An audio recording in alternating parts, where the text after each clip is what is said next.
दोस्तों बहुत बड़ी खबर निकल करके आ रही है। 131वां संविधान संशोधन बिल संसद में गिर गया है और 11 साल में पहली बार ऐसा हुआ है जब भारतीय जनता पार्टी का कोई बिल बिल्कुल खारिज हो गया है। मेरे साथ भरत जी हैं। इस बिल को लेकर क्या कुछ हुआ और ये बिल गिरा कैसे, सीधे भरत जी के पास चलते हैं। बहुत बड़ी खबर प्रज्ञा जी, बहुत बड़ी खबर। भारतीय जनता पार्टी के हाथ करारी हार लगी है संसद के भीतर, और संसद के भीतर से ताजा जानकारी निकल करके ये आ रही है कि भारतीय जनता पार्टी 131वें संविधान संशोधन बिल को पास नहीं करा पाई है। पहली बार 11 साल में, बिल्कुल सही कहा प्रज्ञा जी आपने, पहली बार 11 साल में ऐसा हुआ है कि बिल खारिज हो गया है। 131वां संविधान संशोधन बिल जिसके पीछे भारतीय जनता पार्टी छिप रही थी, जिसको यह कह रही थी कि यह नारी वंदन अधिनियम है, जिसको यह कह रही थी कि इससे महिलाओं को आरक्षण मिलेगा। लेकिन आज के इस वीडियो में हम ये बताएंगे कि 131वां संविधान संशोधन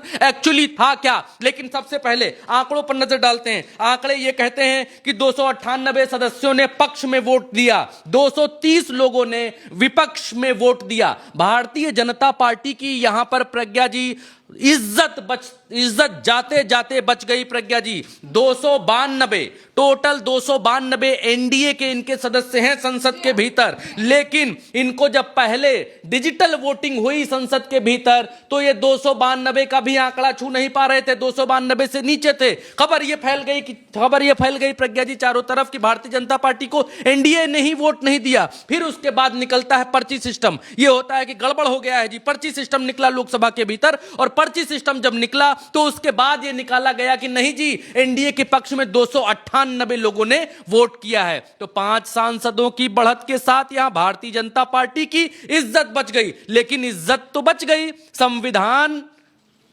संशोधन बिल पारित नहीं करा पाए, खारिज हो गया। नरेंद्र मोदी के पूरे कार्यकाल के इतिहास में आज यह पहली बार ऐसा हुआ कि बिल खारिज हो गया। ना स्टैंडिंग कमेटी में गया, ना किसी कमेटी में गया, ना सुधार के लिए गया, नील एंड वॉइड खारिज हो गया। 298 सदस्यों ने पक्ष में वोट डाला इस बिल के, यानी एनडीए के 298 सदस्यों ने पक्ष में वोट किया। 292 इनके पास हैं, 4-5 और कहां से आए भगवान जाने। 230 लोगों ने विपक्ष में वोट किया। अब क्योंकि चाहे वो आर्थिक बिल हो या किसी और तरीके का बिल हो, तो हाफ में, आधे में काम चल जाता है प्रज्ञा जी। यानी कि हाफ से एक ज्यादा सदस्य, मौजूदा सदस्यों की संख्या से एक सदस्य ज्यादा हो तो काम चल जाता है। लेकिन संविधान संशोधन जब आप करते हैं तो आपको 2/3 सांसदों की आवश्यकता पड़ती है, और 2/3 सांसदों के हिसाब से संसद में मौजूद थे आज 528 लोग जिन्होंने वोट किया। 528 में से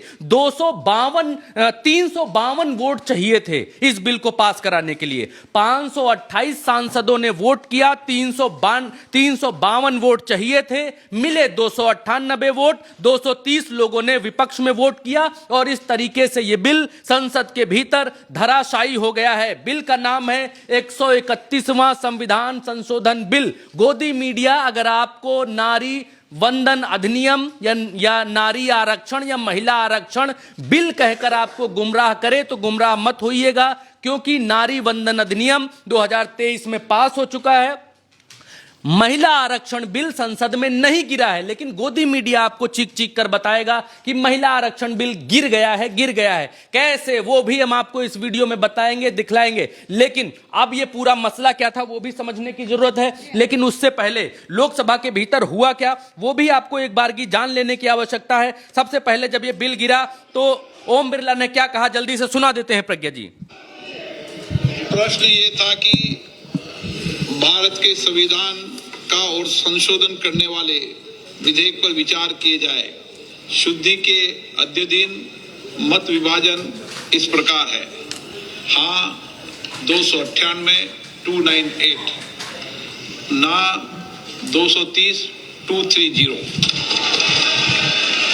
प्रस्ताव संविधान के अनुच्छेद 368 के उपबंधों के अनुसार सभा की कुल सदस्य संख्या के बहुमत द्वारा तथा सभा के उपस्थित और मत देने वाले सदस्यों के कम से कम 2/3 बहुमत द्वारा पारित नहीं हुआ। अब इस संविधान संशोधन पर विधेयक पर आगे की कार्रवाई करना संभव नहीं है। अतः संघ राज्य क्षेत्र विधि संशोधन विधेयक 2026 तथा परिसीमन विधेयक 2026 के संबंध में आगे की कार्रवाई पर निर्णय लेना है।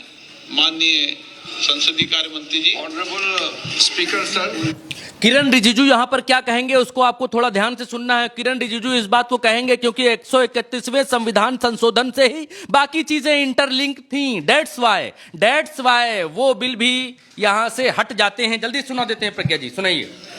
besides the Constitution 131st Amendment Bill, we have two other bills, namely the Union Territories Laws Amendment Bill 26 and the Delimitation Bill 2026, which are intrinsically interrelated with the Constitution 131st Bill.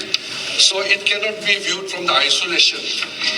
इस स्थिति से अन्य सभापति महोदय, जो नतीजा आया है, ये इतना ऐतिहासिक और महत्वपूर्ण बिल पर देश का महिलाओं को अब सम्मान अधिकार देने का जो बिल है, अब प्रज्ञा जी, अब बारी इस बात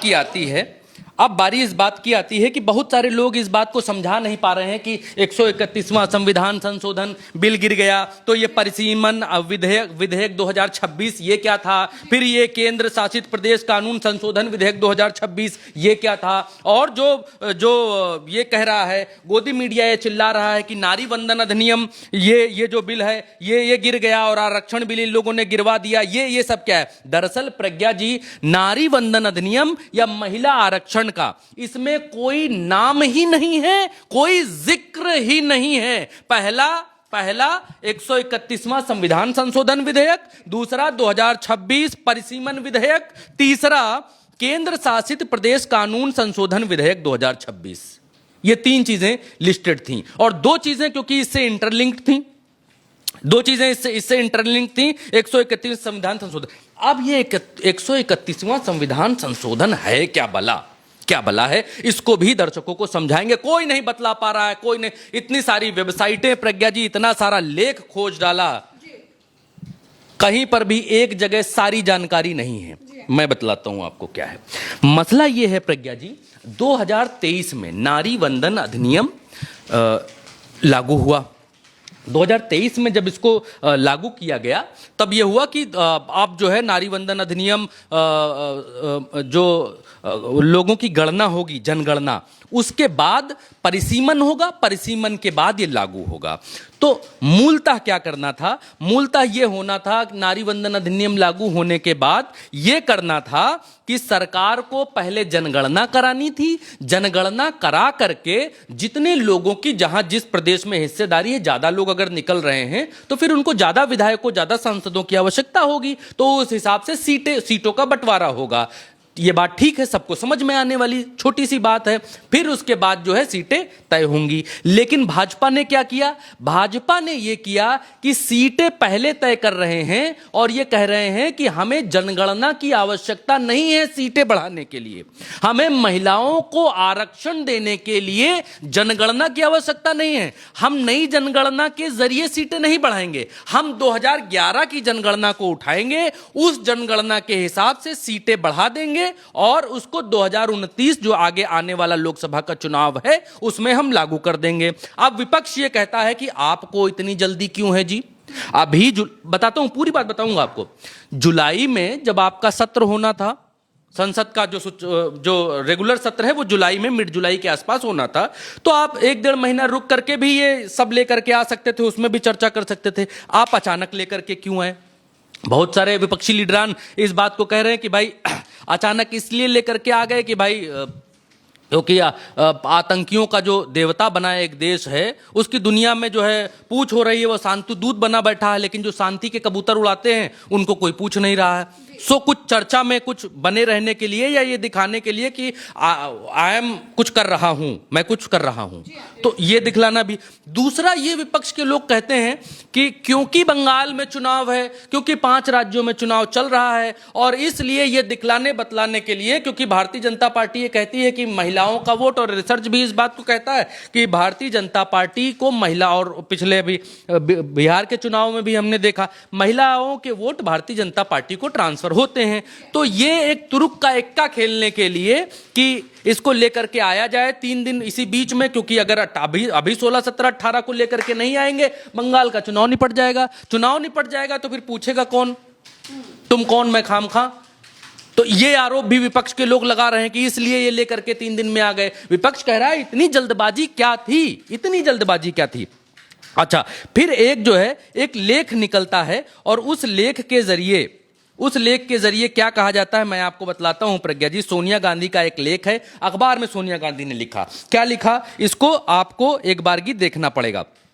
सोनिया गांधी ने अखबार में इस बात को लिखा प्रज्ञा जी, आइए मैं एक बारगी दिखला देता हूं कि क्या यहां पर सोनिया गांधी ने लिखा है। आइए आइए आइए आइए, एक सेकंड रुकिए, खोल देते हैं। आइए आइए, ये अखबार की कटिंग है, ये अखबार की कटिंग है, और यहाँ पर सोनिया गांधी प्रज्ञा जी क्या लिखती हैं अपने इस लेख में। इन्होंने लिखा है कि संविधान, इन्होंने लिखा कि सितंबर 2023 में संसद के एक विशेष सत्र में नारी शक्ति वंदन अधिनियम 2023 एक मत से पारित हुआ। इस अधिनियम के अंतर्गत संविधान में अनुच्छेद 334A जोड़ा गया, जिसके अनुसार लोकसभा और विधानसभाओं में महिलाओं को 1/3 आरक्षण दिया जाना अनिवार्य हो गया, जिसके लागू होने के लिए अगली जनगणना और जनगणना के आधार पर डिलिमिटेशन की प्रक्रिया पूरी होने की शर्त रखी गई। विपक्ष ने यह अधिनियम लागू होने के लिए ऐसी किसी शर्त की मांग नहीं की थी, बल्कि राज्यसभा में विपक्ष के नेता मल्लिकार्जुन खड़गे ने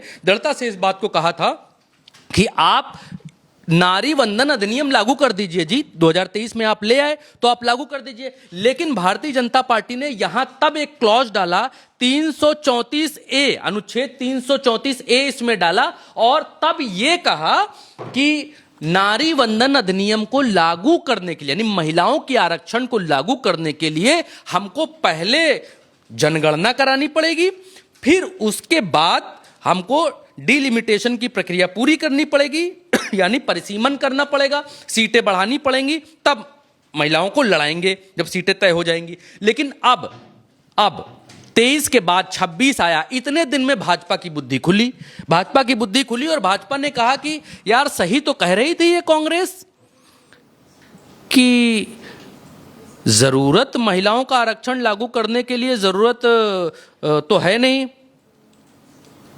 जनसंख्या जनगणना की, 2011 की जनगणना के आधार पर कर देते हैं। अब जब बुद्धि खुली तो ये विशेष सत्र लेकर के आ गए, और इसमें इन्होंने कहा कि हम 2011 के आधार पर की जनगणना के हिसाब से अब हम जो है सीटें बढ़ाना चाहते हैं, और सीटें हम बढ़ा करके 545 सीटें लोकसभा की वो बढ़ा करके हम 850 के आसपास कर देंगे। लेकिन अब दिक्कत कहां पर है उसको आपको समझना पड़ेगा। दिक्कत यहां पर है कि 850 सीटें आप कर देंगे, चलिए गुड, वेरी गुड, लेकिन 850 सीटें कैसे करेंगे आप? जनसंख्या के आधार पर करेंगे ना आप। 2011 की जनगणना उठा रहे हैं, उसके आधार पर कर रहे हैं। 2011 की जनगणना के आधार पर, उससे पहले जब इस देश में यह हुआ था कि नसबंदी या फिर जनसंख्या नियंत्रण या फिर बच्चे 2 ही अच्छे या ऐसी तमाम सारे सरकारों ने ही ये प्रोग्राम चलाए थे, तो दक्षिण में, क्योंकि दक्षिण भारत के लोग साक्षर ज्यादा हैं, वहां के लोगों ने इस बात को माना और जनसंख्या पर नियंत्रण किया। जो 4-4, 5-5 बच्चे पैदा करते थे उनकी तुलना में 2 बच्चे या 1 बच्चे पैदा किए। दक्षिण में जनसंख्या का अनुपात उत्तर के मुकाबले कम है प्रज्ञा जी। तो अब दक्षिण के लोग ये कह रहे हैं कि भाई जब आप 850 सीटों के आसपास कर देंगे तो उत्तर प्रदेश की आबादी तो 30 करोड़ के आसपास जा रही है, आपके मध्य प्रदेश की आबादी, आपके राजस्थान की आबादी, आपके हरियाणा की आबादी, आपके बिहार की आबादी, आपके दिल्ली की आबादी, आपके पंजाब की आबादी, ये सब मिलाकर के तो दक्षिण का काम ही खत्म कर देंगे। अगर जनसंख्या के आधार पर आप करेंगे तो फिर जनसंख्या के आधार पर इधर सीटें तो बूम होंगी ना, और उधर सीटें कम होंगी। लेकिन अमित शाह संसद में ये बात कहते हैं कि हम ऐसा नहीं होने देंगे कि एक क्षेत्र में सीटें ज्यादा हो जाएंगी या दूसरे क्षेत्र में कम हो जाएंगी। उन्होंने उदाहरण दिया कि 129 सीटें अभी हैं दक्षिण में, इनको टोटल हम वहां बढ़ाकर 195 करेंगे। अब फिर ये बात आती है कि उत्तर प्रदेश में 80 हैं, 80 हैं, तो उत्तर प्रदेश में कितनी जाएंगी? लोगों ने कहा 120 जाएंगी, 125 के आसपास उत्तर प्रदेश में सीटें जाएंगी, लोकसभा की सीटें। इस हिसाब से अगर अनुमान लगाए हैं तो फिर विधानसभा की सीटें फिर 600 के आसपास जाएंगी। तो अब तमाम सारी पार्टियों को यह आशंका सताने लगी कि भाई जब 600 सीटें उत्तर प्रदेश में हो जाएंगी विधानसभा की, एक अनुमानता मैं बता रहा हूं, दावा नहीं कर रहा हूं, अनुमानता अगर 600 सीटें हो जाएंगी विधानसभा की लोकसभा के हिसाब को देखते हुए, तो फिर 600 तो बैठने की जगह नहीं है उत्तर प्रदेश की विधानसभा के भीतर। बिठाएंगे कहां? नई विधानसभा चलो मान लो बन रही है, तो इसका मतलब क्या? उत्तर प्रदेश का बंटवारा भी होगा। बहुत सारी चीजें एक साथ। सरकार की मंशा के ऊपर लोगों को शक है। जब आपको लागू करना था नारी वंदन अधिनियम 2024 में, तब आपने लागू नहीं किया। या तो आपने तब देश को गुमराह किया, या तो अब आप देश को गुमराह कर रहे हैं। जब आपके पास ये रास्ता तब था, तब आपने इस रास्ते को क्यों नहीं अपनाया? चलिए, तब आपने नहीं अपनाया। 5 राज्यों के चुनाव भी तो चल रहे हैं, इससे पहले भी आप ये रास्ता अपना सकते थे, लेकिन आपने वो रास्ता तब भी नहीं अपनाया। अब विपक्ष ये कहता है कि भाई नियम से चलो। नियम ये है कि जनगणना आप करवाइए। जातिगत जनगणना से क्या आप बचना चाहते हैं? डेट्स व्हाई आप भाग रहे हैं। तो संसद में बोला कि नहीं, हम जातिगत जनगणना करवाएंगे और फलाना, ये बताया सरकार ने। लेकिन अब विपक्ष को सरकार के अल्फाजों पर, इनके लफ्जों पर भरोसा नहीं है। और क्यों नहीं है? क्यों? मसला एक और हुआ जिसके बाद लोगों को सबसे ज्यादा शक गया। और वो शक प्रज्ञा जी क्या है? वो शक ये है कि नारी ये 131वां संविधान संशोधन विधेयक संसद में लेकर के आ गए, लेकिन ये जो महिलाओं को आरक्षण देने वाला कानून है, सरकार ने इसे लागू ही नहीं किया था। सरकार ने ये कानून तब लागू होता है जब सरकार, मान लीजिए संसद में पास हो गया, राष्ट्रपति ने हस्ताक्षर कर दिए, सब कुछ हो गया, लेकिन ये लागू तब माना जाता है जब सरकार गजट पास कर देती है, अपने उस पर जो है लिख करके, मोहर ठप्पा लगा करके, भारत सरकार का वो सब लगा करके जारी करती है कि हमने इसको पास कर दिया हमने। लेकिन इन्होंने पास तब किया जब विधेयक पर, कांग्रेस कहती है विधेयक पर चर्चा हो रही थी, सुबह हो गई और रात में इन्होंने संशोधन का विधेयक जो है वो पास किया। तो फिर ऐसे किसी संविधान के ऊपर, ऐसे किसी विधेयक के ऊपर जो लागू ही नहीं हुआ है, उसमें संशोधन किस बात का? कांग्रेस ये कह रही है कि जिसको आपने आधिकारिक तौर पर लागू ही नहीं किया है, उसमें आप संशोधन लेकर के आ गए हैं। तो जो लागू ही नहीं है उसमें संशोधन कैसा? और जब ये भाजपा को बात पता चली तो रात में 10 साढ़े 10 बजे, प्रज्ञा जी भगवान कसम, रात में 10 साढ़े 10 बजे तमाम रिपोर्ट्स कह रही हैं कि रात 10 साढ़े 10 बजे इन्होंने गजट जारी किया कि हम जो है इसको लागू करते हैं। तो लागू करने की बात आपको अब ध्यान में आई और तमाम अखबारों ने हेडलाइन बनाई कि आज से महिलाओं का आरक्षण हो गया है लागू, 16 तारीख से फलाना फलाना हो गया है लागू, तमाम हेडलाइन बनाई। ये हेडलाइन पहले भी बन सकती थी, लेकिन पहले नहीं बनी प्रज्ञा जी। तो इन सारी चीजों को लेकर सरकार की मंशा के ऊपर विपक्ष को शक था। और विपक्ष ये बात क्लियर कट, फिर कह रहा हूं, क्लियर कट कह रहा, नारी वंदन अधिनियम 2023 में पास हो चुका है, उसका ये 131वां संविधान संशोधन बिल गिरने से कोई मतलब नहीं है, ये कांग्रेस कह रही है। और कांग्रेस ये बात कह रही है कि भारतीय जनता पार्टी कुछ ना कुछ खेल करने के फिराक में है, जिसकी वजह से अब ये 2011 की जनगणना को मुद्दा बना करके अब सीटें बढ़ाना चाहते हैं। कांग्रेस क्लियर कट कह रही है ये मुद्दा नारी आरक्षण, महिला आरक्षण का है ही नहीं, ये मुद्दा सीधे सीधे परिसीमन का है। परिसीमन का मतलब ये है सीटों की संख्या को बढ़ाने का पूरा मुद्दा है। प्रज्ञा जी, सीटों की संख्या को बढ़ाकर भाजपा क्या खेल करना चाहती है, इस मंशा के ऊपर विपक्ष को शक है। और इसी वजह से एक शक्ति के साथ, पुरजोर ताकत के साथ, और अभी रिपोर्ट्स और निकल करके आएंगी क्योंकि दक्षिण भारत की इनके साथ की पार्टियां इनके विरोध में थीं, तो क्या नायडू ने भाजपा को वोट दिया? सवाल बड़ा है। क्या महाराष्ट्र में शिंदे की पार्टी ने इनको वोट दिया? सवाल बड़ा है। और ये भी अभी देखने वाली बात होगी, इन बातें निकलेंगी खुलेंगी तो आप तक पहुंचेंगी। लेकिन आज की तारीख का सच ये है कि 131वां संविधान संशोधन बिल पास नहीं हुआ है, खारिज हो गया है। 298 सदस्यों ने पक्ष में वोट किया, 230 लोगों ने यानी 230 सदस्यों ने विपक्ष में वोट किया, 528 लोगों ने कुल वोट दिए, 15 सांसद संसद में नहीं थे, 352 वोट चाहिए थे जो सरकार हासिल नहीं कर पाई, 2/3 बहुमत हासिल नहीं कर पाई और ये 131वां संविधान संशोधन बिल गिर गया है। बिल्कुल गिर गया, खारिज हो गया है, जिसके बाद तमाम भाजपा की जो महिला सांसद है वो धरना प्रदर्शन कर रही हैं और इधर उधर की बातचीत चल रही है, वार प्रतिवार हो रहा है। लेकिन असल में बड़ी खबर यह है कि 11 सालों में पहली बार भारतीय जनता पार्टी का कोई बिल इस तरीके से खारिज हो गया है। तो फिलहाल इस खबर में हमारे साथ इतना ही। चैनल को सब्सक्राइब कीजिएगा, अपनी राय कमेंट पे बताइएगा। चलते हैं, नमस्कार। सभा की कार्रवाई कल दिनांक 18 अप्रैल 2026 को प्रातः 11 बजे तक के लिए स्थगित की जाती है।